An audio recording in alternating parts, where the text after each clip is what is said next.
பார்த்தீங்கன்னா நம்ம இப்போ அரிசி மில்லில் இருக்கோம். இது ஃபுல்லாமே அரிசி மில்லு.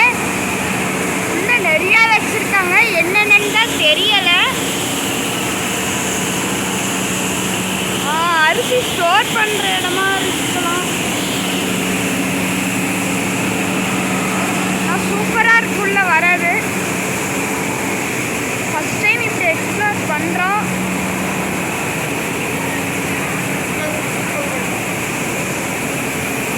உள்ளே அரிசியை சாக்கில் போட்டு ஸ்டோர் பண்ணி வச்சுருக்காங்க.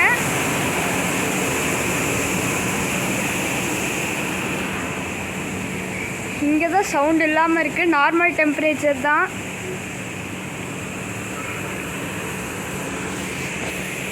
இது பார்த்திங்கன்னா நம்ம அவல் பூந்துறையில் இருக்கிற ஒரு அரிசி மில்லு. வாங்க அடுத்ததுக்கு போவோம்.